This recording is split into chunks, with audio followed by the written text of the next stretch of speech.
एक गांव में राजू और निशा नाम के पति पत्नी अपने बेटे छोटू के साथ रहते थे।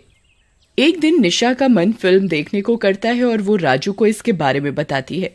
अरे राजू, नई फिल्म लगी है थिएटर में, बड़ी ही अच्छी लव स्टोरी है। कल ही मेरी सहेली पूजा उसे देख कर आई है, क्यों ना हम भी देखने चले। वाह वाह वाह वाह डार्लिंग, तुमने तो मेरे मुंह की बात छीन ली। लेकिन वो भूत की लव स्टोरी है, तुम्हें मजा तो आएगा ना? क्योंकि पिछली बार तुमने भूत की फिल्म देखी थी तो 3 दिन तक मुझे अपने ऑफिस की छुट्टी लेकर घर पर ही रहना पड़ गया था। चलो जी, अब ज्यादा दांत मत दिखाओ और जाकर टिकट ले आओ, नहीं तो आज का खाना तुम्हें ही बनाना पड़ेगा। इसके बाद राजू अपने काम पर चला जाता है और फिल्म की टिकटें बुक करा देता है और शाम को अपने घर जल्दी पहुंच जाता है। प्रीतम, टिकटें मिल गई हैं, वो भी कॉर्नर वाली, वो भी नाइट शो है। आज मजे करेंगे खूब सारा। Night show? लेकिन रात की टिकट क्यों ली? क्या तुम्हें पता नहीं उस रास्ते में चुड़ैल का साया और रात में वहां से कोई आता जाता नहीं। तुम सही हो निशा डार्लिंग, फिल्म भी आज ही देखनी है और रात में डरना भी है। अरे चुड़ैल वुड़ैल कुछ नहीं होता, तुम तो फालतू में लोगों की सुनी सुनाई बातों से डरती हो।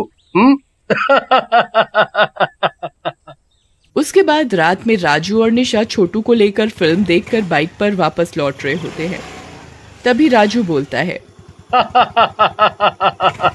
देखो अब तो थोड़ी ही दूर रह गया, अपना घर कहाँ है तुम्हारी चुड़ैल? मैं ना कहता था कि कोई चुड़ैल नहीं होती है, हाँ? तुम औरतें भी ना।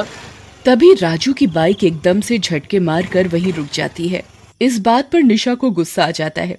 ये आदमी ना मेरी बात नहीं मानता, देखा रुक गई ना बाइक, और उड़ा ले मजाक, बेवकूफ कहीं का। अरे क्या तुम भी निशा, गुस्सा तो ऐसे कर रही हो जैसे मैंने बाइक खराब कर दी है।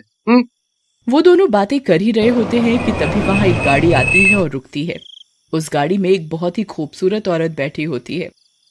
गाड़ी रुकते ही राजू उस गाड़ी के पास जाता है और उस औरत से बोलता है, अरे मैडम जी, हमारी बाइक खराब हो गई है और इतनी रात में हमें कोई मदद भी नहीं मिलेगी, क्या आप हमें लिफ्ट देंगी? हाँ हाँ, क्यों नहीं, रास्ते में फंसे लोगों की मदद करना तो हर आदमी का कर्तव्य है, क्यों नहीं, आप तीनों गाड़ी में बैठ जाओ। फिर राजू और निशा छोटू को लेकर गाड़ी में पीछे की सीट पर बैठ जाते हैं।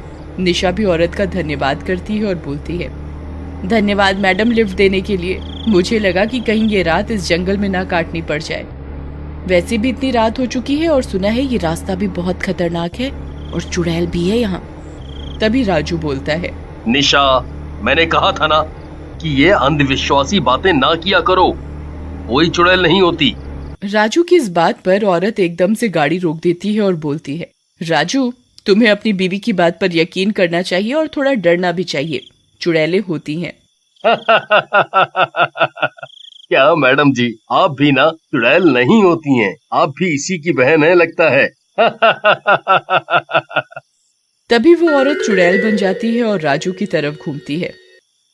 दांत दिखाना बंद कर, बोला था ना कि चुड़ैलें होती हैं, लेकिन तूने मेरी बात नहीं मानी। अब क्या बोलेगा हैं? ऐसा कहकर चुड़ैल बंद गाड़ी के अंदर ही राजू की गर्दन पकड़ लेती है। चुड़ैल जी, मेरे पति को माफ कर दो, ये तो बेवकूफ है, मैं इनकी तरफ से माफी मांगती हूँ। निशा, कमान से निकला तीर और जबान से निकली बात कभी वापस नहीं आते। ऐसा कहकर चुड़ैल राजू की गर्दन तोड़ देती है। राजू वहीं मर जाता है। ये देख निशा चुड़ैल को अपने हाथों से मारने लगती है। नास मिटी चुड़ैल, तूने ये क्या किया? ये मेरे पति हैं, इनकी जान ले ली। तेरे पति को ही मुझसे मिलना था, सो मैं आ गई। अब तू भी जा उसी के पास। ऐसा कहकर चुड़ैल निशा को भी मार डालती है। तभी उसकी नजर छोटू पर पड़ती है। ये तो बच गया। लेकिन जाने क्यों इसे मारने का मन नहीं कर रहा। क्या करूं? इसका मासूम चेहरा देखकर मारा नहीं जा रहा। ऐसा कहकर चुड़ैल गाड़ी से उतरती है और छोटू को गोदी में लेकर चली जाती है। इधर गांव वालों को अगले दिन राजू और निशा की लाशें उसी रास्ते पर पड़ी मिलती हैं। अरे ये लाश तो अपने गांव के रजुआ की है और दूसरी तो उसकी बीवी की है, लेकिन कौन मारा इनको इस तरह से? अरे कौन मारा होगा? वही चुड़ैल मारी होगी, और कौन मारेगा? लेकिन इन दोनों के एक तो बेटा भी था, वो कहाँ गया? अरे गया होगा कहीं भाई, मार के खा गई होगी डायन। हम तो कहा थे ये रास्ता बंद कर दो, नहीं तो किसी और का भी पूरा घर खा जाएगी ये दुष्ट चुड़ैल। फिर गांव वाले उस रास्ते को दोनों तरफ से बंद कर देते हैं, जिसके कारण उस जंगल और रास्ते पर कोई नहीं जा पाता। उधर चुड़ैल भी छोटू का अपने बच्चे की तरह ध्यान रखना शुरू कर देती है और जंगल में घर बनाकर रहने लगती है। धीरे धीरे समय बीतने लगता है और छोटू भी बड़ा होने लगता है। एक दिन चुड़ैल छोटू से बोलती है, छोटू बेटा, मैं तुमसे इतना प्यार करती हूँ, तुम्हारा इतना ध्यान रखती हूँ, लेकिन तुम मुझसे बहुत कम बात करते हो। क्या बात है? क्या तुम्हें अपनी माँ पसंद नहीं है? इस बात पर छोटू पहले तो थोड़ी देर चुप रहता है, फिर बोलता है, नहीं माँ, ऐसी कोई बात नहीं। मैं तुमसे क्या बोलूं, रोज तो मैं तुम्हारे साथ ही रहता हूँ, इसलिए मैं क्या बात करूं? कोई बात भी तो नहीं है करने के लिए। मैं अकेला ऊब जाता हूँ जंगल में, मुझे भी दुनिया देखनी है, लेकिन आप मुझे जाने नहीं देती, न जाने क्यों। बेटा, मैं नहीं चाहती कि कोई तुझे मुझसे छीन ले, बस इसीलिए मैं तुझे कहीं नहीं जाने देती। लेकिन तुझे जाना है तो जा, लेकिन किसी से ना कहना कि तू जंगल से आया है और वहां रहता है। इसके बाद छोटू रोज सुबह जंगल से जाता और रोज रात को वापस लौट आता। वो दिन भर इधर उधर घूमता, लोगों से मिलता और उनसे सब चीजें जानता और चुड़ैल को भी बताता। फिर जब एक रात चुड़ैल सो रही होती है, छोटू उठता है और उसकी चारपाई की तरफ बढ़ता है और एकदम से छोटू मंत्रों का जाप करने लगता है। ओम ह्रीं क्लीं, ओम ह्रीं क्लीं, ओम ह्रीं क्लीं।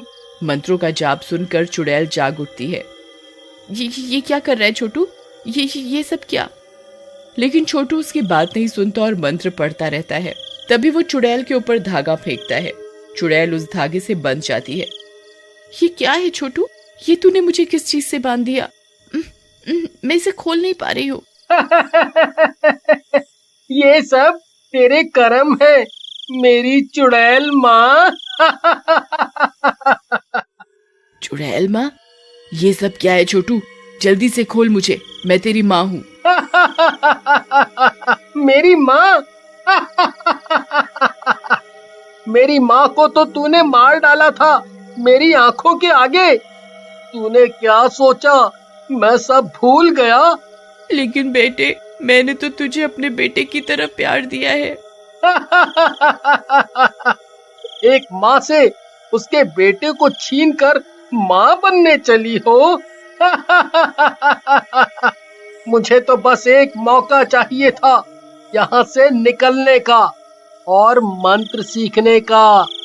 वो मैं सीख गया हूँ अपने गांव के पुजारी से। सही कहा है इंसान के बच्चे, तू भी और इंसानों की तरह दोगला निकला, लेकिन मैं तुझे जिंदा नहीं छोड़ूंगी, तुझे भी तेरे माँ बाप के पास भेज दूंगी। तभी वहाँ गांव के पुजारी पहुँच जाते हैं।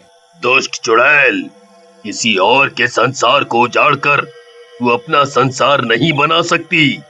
बेटा ले, इस पर गंगा जल छिड़क दे।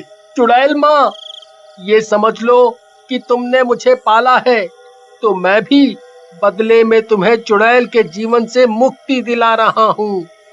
ओम ह्रीं क्लीं स्वाहा। ऐसा बोलकर छोटू चुड़ैल पर गंगा जल छिटक देता है और चुड़ैल मुक्त हो जाती है। एक बार एक ट्रेन गोवा जाने के लिए निकली। ट्रेन में बैठे यात्री बहुत खुश थे क्योंकि उन्हें गोवा घूमने का मौका मिल रहा था। उसी ट्रेन में प्रदीप और रवि नाम के दो दोस्त भी सफर कर रहे थे। रवि थोड़ा मनचला था और ट्रेन में बैठी लड़कियों और औरतों को घूरे जा रहा था। ये देख प्रदीप रवि से बोलता है, अरे रवि, ये तू क्या लड़कियों को भूखे भेड़ियों की तरह से देखे जा रहा है? चुपचाप बैठ जा, नहीं तो हम लोग बहुत मार खाएंगे। तू भी बहुत डरता है मेरी जवानी के झटके। अबे लड़कियां नहीं देखेगा तो भाई क्या लड़के देखेगा? हाँ? तेरा सब कुछ ठीक ठाक तो है ना? रवि की बात सुनकर प्रदीप भी चुपचाप बैठ जाता है। अगले किसी स्टेशन पर ट्रेन रुकती है और ट्रेन में 3 बहुत ही सुंदर लड़कियां चढ़ती हैं और रवि और प्रदीप के सामने आकर बैठ जाती हैं। लड़कियों को देखकर रवि के अंदर का मनचलापन जाग जाता है और वो उन्हें देखने लगता है। ये देख उनमें से एक लड़की रवि से बोलती है, क्या हुआ, आप हमें ऐसे क्यों घूर रहे हैं? आपने आज से पहले कभी सुंदर लड़कियां नहीं देखी क्या? पहली लड़की की बात सुनकर दूसरी लड़की, जिसका नाम पूनम होता है, वो बोलती है, गए। अरे कामिनी बहन, आप पर लाइन मार रहे हैं दोनों लगता है। उन दोनों की बात सुनकर प्रदीप शर्मा जाता है और बोलता है, नहीं नहीं, आप गलत समझ रही हैं। आपको कोई नहीं घूर रहा, आपको गलत फहमी हुई है। नहीं नहीं, मैं तो आप तीनों हैं ही इतनी अच्छी और सुंदर, भला कोई देखे बिना कैसे रह सकता है आपको? रवि की बात सुनकर तीनों हंसने लगती हैं। तभी वहाँ एक टिकट चेकर आता है और सबको टिकट दिखाने के लिए कहता है। रवि और प्रदीप अपनी टिकट दिखा देते हैं, लेकिन उन लड़कियों के पास टिकट नहीं होती और वो उससे बहस करने लगती है। ये देख टीटी बोलता है, तुम तीनों अगले स्टेशन पर उतर जाओ, नहीं तो मैं तुम्हें धक्के मारकर उतार दूंगा। टीटी की बात सुनकर एक लड़की को गुस्सा आता है और वो चुड़ैल बन जाती है और टीटी को पकड़कर बोलती है, तू हमें धक्का मारेगा? चल, हम तीनों तुझे थोड़ी बाहर की ठंडी हवा लगवाती हैं। ऐसा कहकर चुड़ैलें टीटी को चलती ट्रेन से बाहर फेंक देती हैं।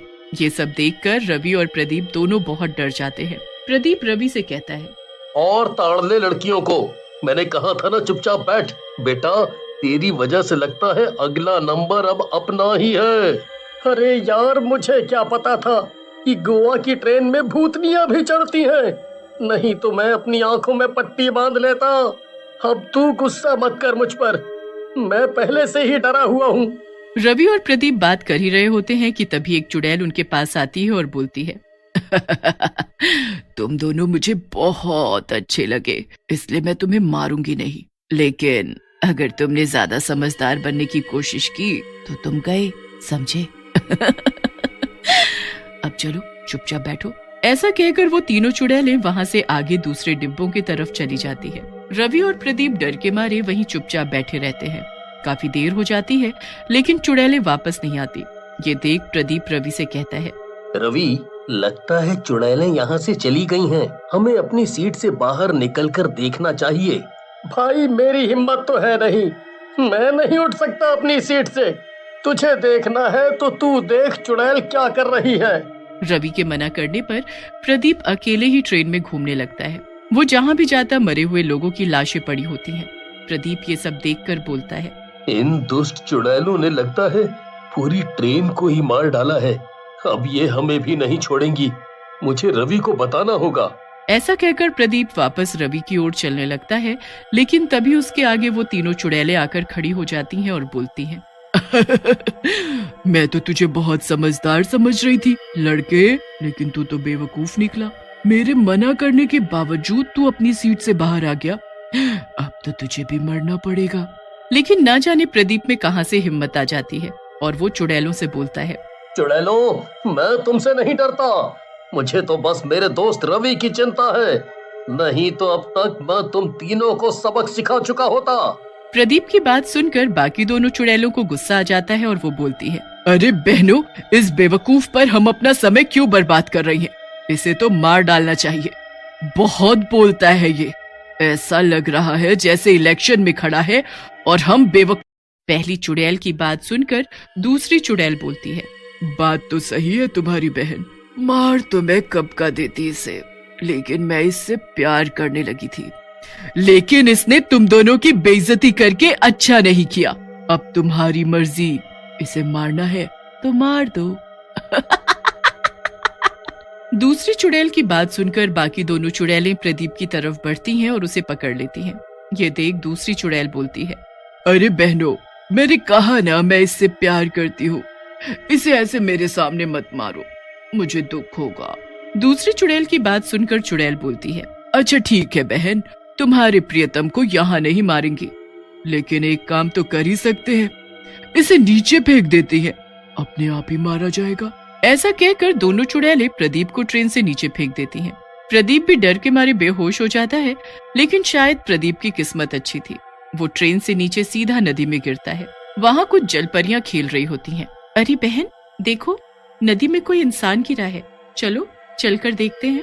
पहली जलपरी की बात सुनकर दूसरी जलपरी, जिसका नाम रानी होता है, बोलती है, ना रूपा बहन, मेरी बात मानो तो मत जाओ, ये इंसान बहुत तेज होते हैं, हमें फंसा सकते हैं। उन दोनों की बात सुनकर तीसरी जलपरी, जिसका नाम रूपमती होता है, कहती है, तुम दोनों चुप करो, हमें चलकर देखना चाहिए ये कौन है जो इतनी रात को नदी में गिरा है, हो सकता है इसे हमारी मदद की जरूरत हो। फिर रूपमती के कहने पर तीनों जलपरियां बेहोश प्रदीप को नदी से बाहर नदी के किनारे ले जाती हैं। थोड़ी देर में प्रदीप को होश आता है, वो जलपरियों को देखकर हैरान रह जाता है। उसे ऐसे देख रूपमती बोलती है, तुम हैरान मत हो इंसान, हम जलपरियां हैं, इस नदी में नहाने आई थी, तुम ऊपर पुल से नीचे गिरे थे। रूपमती की बात सुनकर प्रदीप को होश आ जाता है और वो बोलता है, आप तीनों का मेरी जान बचाने के लिए शुक्रिया, लेकिन मेरा दोस्त रवि खतरे में है, वो उस खूनी ट्रेन के अंदर फंस गया है। प्रदीप की बात सुनकर रूपा कहती है, खूनी ट्रेन, ये क्या बला है, हमें पूरी बात बताओ। फिर रूपा के कहने पर प्रदीप तीनों जलपरियों को ट्रेन में उनके साथ हुई पूरी घटना बताता है। प्रदीप की बात सुनकर रानी कहती है, ये जरूर वही तीनों चुड़ैलें होंगी जिन्हें हमने अभी अपने परीलोक से भगाया था, ये तीनों इंसानों के बीच आकर भी नहीं सुधरी हैं। रानी की बात सुनकर प्रदीप बोलता है, आप तीनों बहुत ताकतवर लगती है, मेरे दोस्त की जान बचा लीजिए, नहीं तो वो चुड़ैलें उसे मार डालेगी और ना जाने कितने इंसानों की जान ले लेंगी। तुम चिंता मत करो, अगर अब तक तुम्हारा दोस्त जिंदा है तो उसे कुछ नहीं होगा। ये ट्रेन आगे घूमकर एक दूसरे पुल पर इसी नदी से गुजरती है, हम उस ट्रेन को वहीं पकड़ लेंगे। ऐसा कहकर तीनों चुड़ैलें प्रदीप को लेकर नदी में तैरने लगती हैं और कुछ ही देर में ट्रेन से पहले दूसरे पुल के पास पहुंच जाती हैं। देखा प्रदीप, हम उस ट्रेन से पहले यहाँ पहुंच गए, अब आने दो जरा उस ट्रेन को। तभी वहाँ उन्हें कुछ दूर से ट्रेन दिखाई देती है। तीनों जलपरियों के हाथ से रोशनी निकलती है और ट्रेन पर पड़ती है। ट्रेन वहीं रुक जाती है और फिर वो चारों ट्रेन के अंदर चले जाते हैं। अंदर चारों तरफ लाशें ही लाशें होती हैं।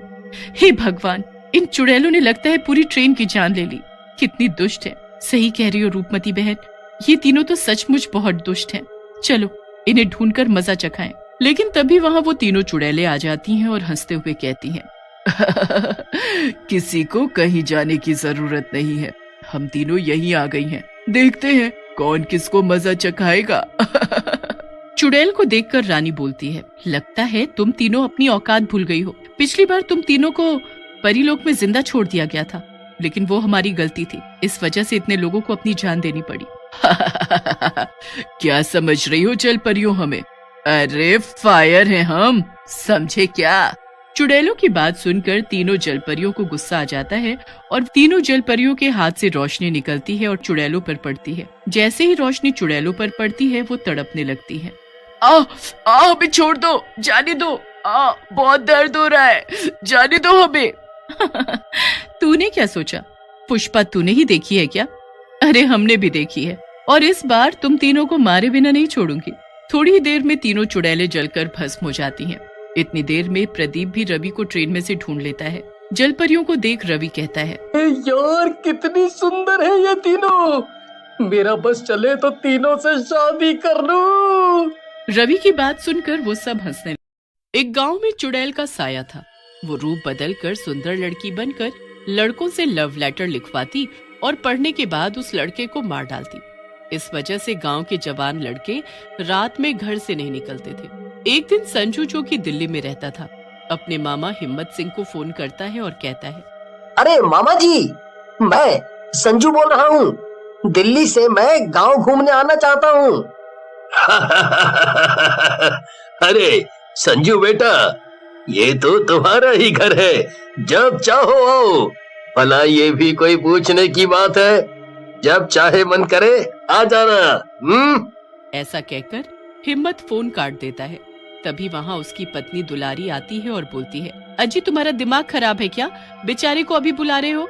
जानते नहीं बाहर कितना खराब माहौल है। चुड़ैल गांव के जवान लड़कों को मारे डाल रही है।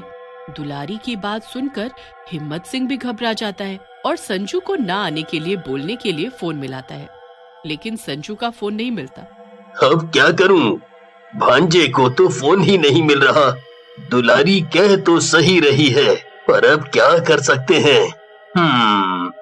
आने दो संजू को, मैं उसे समझा दूंगा चौकन्ना रहने के लिए।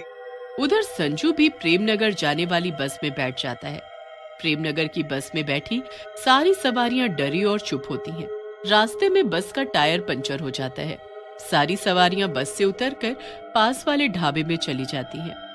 संजू बस के ड्राइवर के पास जाता है और पूछता है, अरे भाई, बस ठीक होने में कितना टाइम लगेगा? मुझे रात होने से पहले प्रेमनगर पहुंचना है। भैया, अब जो समय लगना है वो तो लगना ही है। वैसे भी प्रेमनगर में कोई बस रात में नहीं जाती। अगर ज्यादा लेट हो जाएंगे तो इसी ढाबे पर ही रात गुजारनी पड़ेगी। ऐसा कहकर ड्राइवर बस का टायर बदलने में लग जाता है और संजू भी ढाबे के अंदर चला जाता है और एक टेबल पर बैठ जाता है। काफी देर हो जाने पर संजू वापस बस वाले के पास पहुंचता है और पूछता है, भैया अब कितना टाइम लगेगा? तुमने तो बोर ही कर दिया। इतनी देर में तो पैदल ही पहुंच जाता मैं प्रेमनगर। भैया देखो, अब आज तो ये बस चलने से रही, क्योंकि थोड़ी देर में रात हो जाएगी और तुम्हें जल्दी जाना है, तो जैसे आप कह रहे हो वैसे ही चले जाओ। 11 नंबर की बस पकड़कर। बस 5 किलोमीटर है प्रेमनगर यहाँ से। बस वाले की बात सुनकर संजू अकेले ही गांव की तरफ निकल जाता है। ये ड्राइवर भी ना जब देखो मुंह चलाने लगते हैं। इन्हें क्या लगा मैं जा नहीं सकता? मैं अकेले ही पैदल चला जाऊंगा। संजू चलता चलता प्रेमनगर के पास वाले जंगल के पास पहुंचता है। अंधेरे घने जंगल को देखकर संजू भी थोड़ा घबरा जाता है। वैसे तो ड्राइवर सही कह रहा था, मुझे रात में वहीं रुक जाना चाहिए था।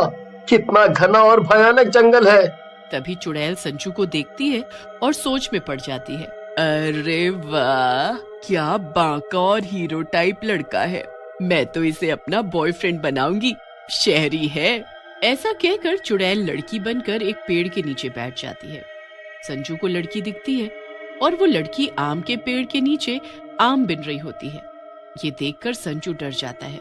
ये कौन लड़की है? वो भी इतने घने जंगल में, वो भी अकेले।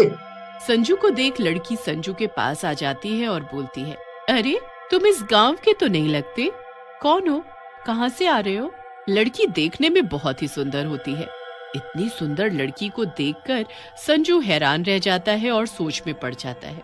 इतनी सुंदर लड़की, कहीं ये चुड़ैल तो नहीं? ये पक्का चुड़ैल है। नहीं तो इतनी रात में यहाँ क्या कर रही है? अगर ये चुड़ैल है तो इसके पैर जरूर उल्टे होंगे। संजू लड़की के पैरों की तरफ देखता है, लेकिन लड़की के पैर सीधे होते हैं। ये देख संजू का डर दूर हो जाता है और वो मुस्कुराने लगता है। उसे मुस्कुराते देख लड़की बोलती है, तुम पक्के शहर से हो, तभी बदतमीज भी हो। एक तो बातों का जवाब नहीं दे रहे हो, ऊपर से हंस भी रहे हो। लड़की की बात सुनकर संजू बोलता है, नहीं नहीं, मैं संजू हूँ और दिल्ली से अपने मामा से मिलने आया हूँ। उनका नाम हिम्मत सिंह है। अच्छा, तो तुम हिम्मत अंकल के भांजे हो। मैं भी इसी गांव में रहती हूँ। मेरा नाम रूपा है। तुम जल्दी से यहाँ से चले जाओ, रात में यहाँ रुकना ठीक नहीं है। मैं भी बस पिताजी के आते ही यहाँ से चली जाऊंगी। रूपा की बात सुनकर संजू वहाँ से चला जाता है और हिम्मत सिंह के घर पहुँच जाता है। हिम्मत भी अपने भांजे को देखकर खुश हो जाता देखा भगवान, मेरे शेर जैसे भांजे को अकेले ही आ गया, वो भी रात को। वाह, बिल्कुल मेरी तरह बहादुर है मेरा भांजा। तुम तो बस अपनी शेखी हाँकने लगो जब मौका मिले तो। अरे इतनी दूर से आया है बेचारा, पहले उसे खाने तो दो कुछ। फिर संजू रोटी खाकर सो जाता है और अगले दिन रूपा की तलाश में गांव में घूमने निकलता है। रूपा उसे एक घर के बाहर खड़ी दिखती है। संजू उसके पास जाता है और बोलता है, अरे तुम तो बहुत सुंदर हो यार, रात से भी ज्यादा। संजू की बात सुनकर रूपा हंसने लगती है और बोलती है, अच्छा, मैं इतनी सुंदर हूँ तो कल मेरे बारे में कुछ अच्छा सा लिख कर लाओ, मैं कल तुम्हें उसी बाग में मिलूंगी। ऐसा कहकर रूपा वहाँ से चली जाती है। संजू भी घर पर आकर पन्नों में रूपा के लिए कुछ लिखने लगता है। फिर संजू रूपा के लिए एक लव लेटर लिखकर ले जाता है और रूपा को दिखाता है। अरे वाह शहरी बाबू, तुम तो बहुत रोमांटिक हो, मजा आ गया लव लेटर पढ़कर। रूपा की बात सुनकर संजू भी खुश हो जाता है और बोलता है, चलो मेरी मेहनत सफल हो गई। पता है, इस लेटर के चक्कर में मैं रात भर नहीं सोया। अब तुम कल लिख कर लाओ मेरे लिए। फिर संजू और रूपा वहाँ से चले जाते हैं और अगली सुबह रूपा भी संजू के लिए लेटर लिखकर लाती है और संजू को पढ़ने के लिए देती है। संजू लव लेटर पढ़ने लगता है। अरे, तुमने लेटर लिखा है या मीट की दुकान का मेन्यू? ये क्या है? तेरी गर्दन हो मेरी तलवार, काट कर तेरा गला खून पीऊं मैं लाल। ये कौन लिखता है? संजू को ऐसे हंसता देख रूपा को गुस्सा आ जाता है और वो बोलती है, भला इसमें क्या गलत लिखा है? हमारा लव लेटर तो ऐसा ही होता है। अगर तुम्हें मैं पसंद नहीं तो दफा हो जाओ यहाँ से। संजू रूपा को गुस्से में देख चुप हो जाता है और रूपा को समझा बुझाकर शांत कर देता है और फिर वो दोनों वहाँ से चले जाते हैं। संजू को खुश देख हिम्मत सिंह संजू से पूछता है, क्या बात है भांजे, बहुत खुश नजर आ रहे हो, कहीं कोई लड़की का मामला तो नहीं? मामा, तुम तो अंतर्यामी हो, तुम्हें कैसे पता? मुझे आपके गांव की एक लड़की पसंद आ गई है। अरे बेटा, ये कौन सी लड़की की बात कर रहा है तू? इस पूरे गांव में रूपा नाम की कोई लड़की नहीं है, कहाँ मिल गई तुझे? उन दोनों की बातें दुलारी भी सुन रही होती है। दुलारी बोलती है, अरे तुम दोनों मन चले मामा भांजे चुप करो, मुझे सब समझ आ गया है। मुझे ये जंगल की चुड़ैल लगती है, वही रूप बदल कर रूपा बन गई होगी और अब संजू के पीछे पड़ी है। चुड़ैल का नाम सुनकर संजू घबरा जाता है और बोलता है, चुड़ैल, मामा मामी बचा लो मुझे, मैं कहाँ फंस गया? और उसने मुझे कल नया लव लेटर लिखकर जंगल में बुलाया है। संजू की बात सुनकर दुलारी बोलती है, बेटा वो अपने शिकार से पहले लव लेटर लिखवाती है और फिर लेटर पढ़ने के बाद उसे मार डालती है। मामा मामी मुझे बचा लो, मैं मरना नहीं चाहता, मुझे बचा लो इस चुड़ैल से। संजू को यूं रोते देख दुलारी और हिम्मत सिंह बोलते हैं, तू डर मत मेरे बच्चे, मेरे रहते वो चुड़ैल तेरा कुछ नहीं बिगाड़ पाएगी। दुलारी एक योजना बनाती है और वो एक कागज को गंगा जल में डुबाती है और सुखा देती है। फिर संजू उस पर लव लेटर लिखता है, बेटे ये हमारी आखिरी उम्मीद है, रात में जब तू चुड़ैल से मिलेगा तो ये लव लेटर उसे पढ़ने के लिए दे देना। फिर संजू और दुलारी हिम्मत सिंह रात में चुड़ैल की बुलाई हुई जगह के लिए चले जाते हैं। दुलारी और हिम्मत सिंह संजू से थोड़ा पीछे होकर छुप जाते हैं। वहाँ चुड़ैल रूपा के रूप में आती है। अरे वाह मेरे प्रियतम, आज तो तुम मेरे से पहले आ गए। लाओ मेरा लव लेटर, जरा पढ़कर मैं भी तो देखूं क्या लिखा है आज तुमने। जैसे ही वो लेटर पढ़ती है वो चुड़ैल बन जाती है। अरे दुष्ट, इस लव लेटर में क्या जादू कर रखा है तूने, मुझे जलन हो रही है। तभी दुलारी बाहर आ जाती है और कहती है, चुड़ैल जी, अब आपके रोमांटिक होने के दिन गए, अब आप इस दुनिया से जाने की तैयारी करो। ये आपका आखिरी प्रेम पत्र है, इसमें पवित्र गंगा जल लगा है, आप थोड़ी ही देर में जल जाओगी। सचमुच थोड़ी देर में चुड़ैल पूरी तरह जलकर भस्म हो जाती है। बहुत समय पहले की बात है, एक शहर में छोटा सा परिवार रहता था। उस परिवार में रवि, उसकी पत्नी जया और उनका 2 साल का बेटा मोनू रहते थे।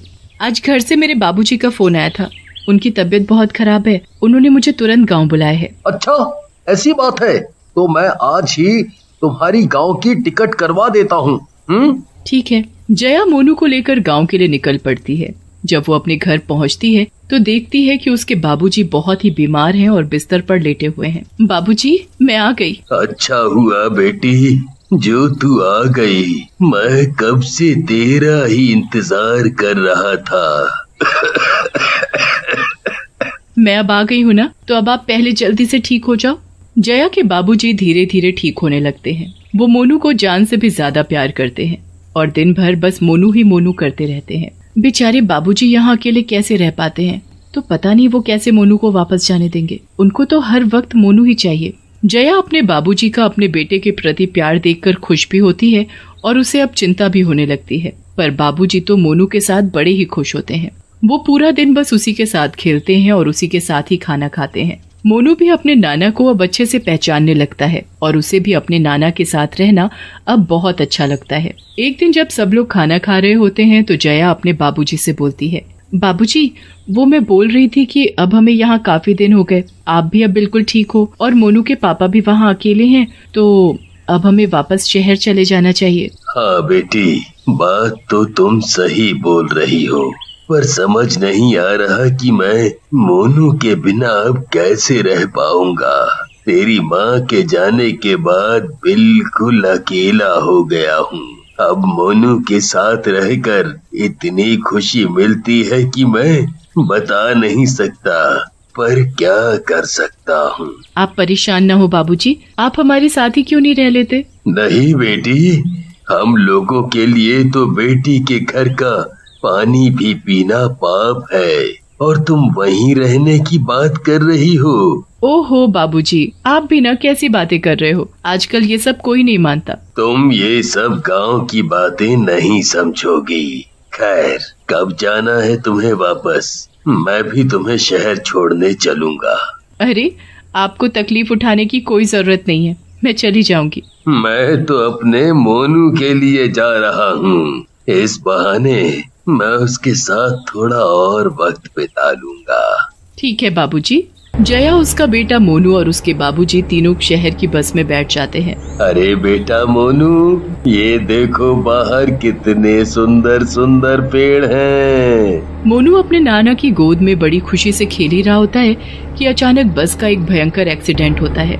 बस सामने से आ रहे एक ट्रक से बुरी तरह टकरा जाती है। बस अपना संतुलन खो देती है और नीचे नदी में गिर जाती है। बस में फंसे सभी लोग चिल्लाने और बाहर निकलने की कोशिश करने लगते हैं। जया तो उसी वक्त पानी में डूब जाती है, पर मोनू के नाना मोनू को ढूंढने के लिए हाथ पैर मारने लगते हैं। वो जैसे तैसे मोनू का हाथ पकड़कर रखते हैं और उसे पानी में डूबने नहीं देते। वो खुद पानी में डूबने लगते हैं और धीरे धीरे उनकी सांस बंद होने लगती है। थोड़ी देर में मोनू के नाना मर जाते हैं। मोनू के नाना मरने के बाद भूत बन जाते हैं और मोनू को मरने से बचा लेते हैं। इसके बाद वो इंसान के रूप में खुद को बदलकर मोनू को घर ले जाते हैं। मोनू और उसके नाना को घर वापस आते देख पड़ोस की शीला उनसे पूछती है, अरे बाबूजी, आप वापस कैसे आ गए और जया कहाँ है? वो अभी मोनू कुछ और दिन यहीं मेरे पास रहेगा और रमा भी बस पीछे पीछे आ रही है। अच्छा, चलो ठीक है। नाना जी मोनू को जल्दी से घर के अंदर ले जाकर दरवाजा अंदर से बंद कर देते हैं और वापस अपने भूतिया रूप में आ जाते हैं। अपने नाना का ऐसा रूप देखकर भी मोनू बड़ा खुशी से उनके साथ खेल रहा होता है, जैसे उसे उनसे कोई डर ही नहीं है। मोनू के नाना उसके भीगे कपड़े बदल देते हैं। थोड़ी देर बाद मोनू को बहुत तेज भूख लगने लगती है और मोनू बड़ी तेज रोना शुरू कर देता है। अरे रे रे रे रे, मेरे बच्चे, चुप हो जा, मैं अभी तेरे लिए दूध लेकर आता हूँ।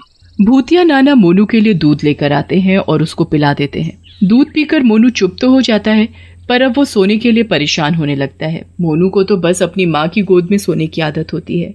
अब उसके नाना फिर से परेशान हो जाते हैं। उन्हें समझ नहीं आता कि वो मोनू को कैसे सुलाएं। थोड़ी देर बाद उनको एक तरकीब सूझती है। उसके बाद वो मोनू को उसमें लिटाकर झुलाने लगते हैं। लल्ला लल्ला लोरी, दूध की कटोरी, दूध में बताशा, सो जा मेरे बच्चे, सो जा। नाना की लोरी सुनकर मोनू सुकून से सो जाता है। उसके नाना भी वहीं बैठ जाते हैं और मोनू और जया के बारे में सोचने लगते हैं। नाना, अब क्या होगा मेरे मोनू का और मेरी बेटी जया? बेचारी मेरी बच्ची जाने कहाँ नदी में बह गई, जो मुझे आखिरी बार उसकी शक्ल देखनी भी नसीब नहीं हुई।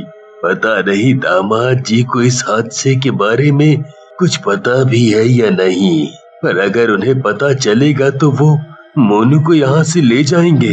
फिर मोनू का वहाँ शहर में कौन ध्यान रखेगा? दामाद जी तो ऑफिस चले जाएंगे। नहीं नहीं, मैं मोनू को किसी को नहीं दूंगा। मुझे इसे सबकी नजरों से छुपा कर रखना होगा।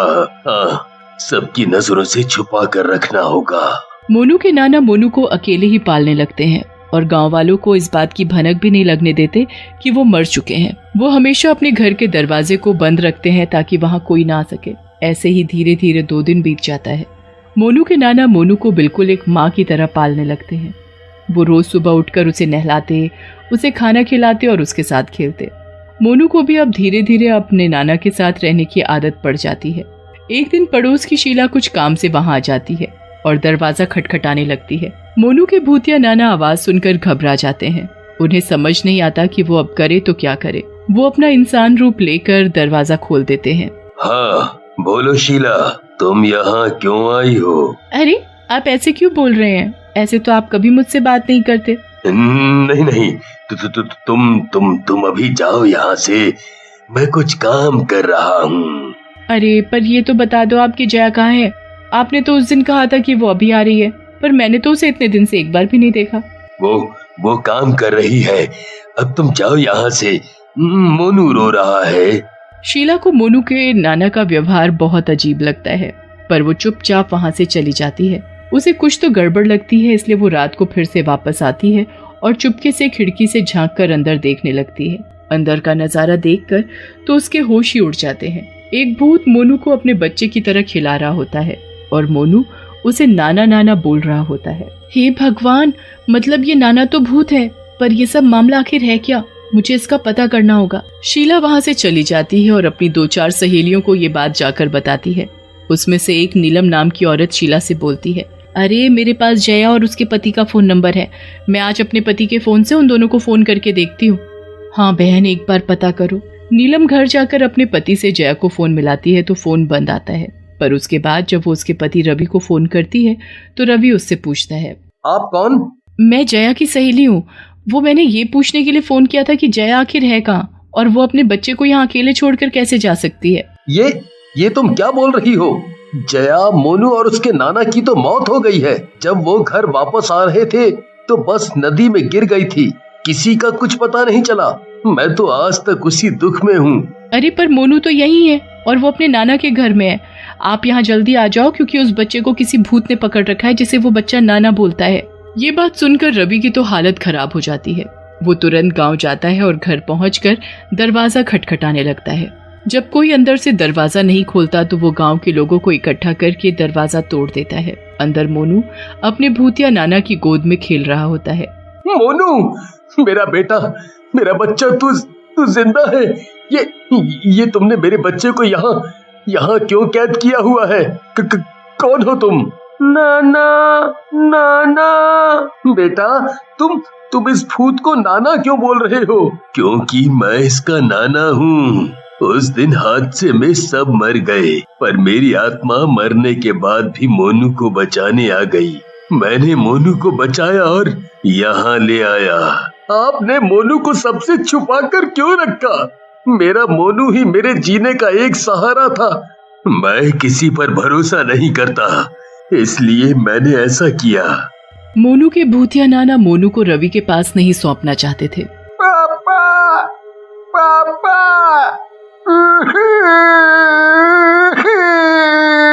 वो अपने नाना की गोद से निकलकर अपने पापा के पास भागता है। रवि जल्दी से मोनू को गोद में उठा लेता है। रवि का मोनू के प्रति प्यार देखकर उसके नाना को समझ आ जाता है कि वो मोनू के साथ गलत कर रहे हैं और यही सोचकर वो वहां से गायब हो जाते हैं और उनकी आत्मा को शांति मिल जाती है।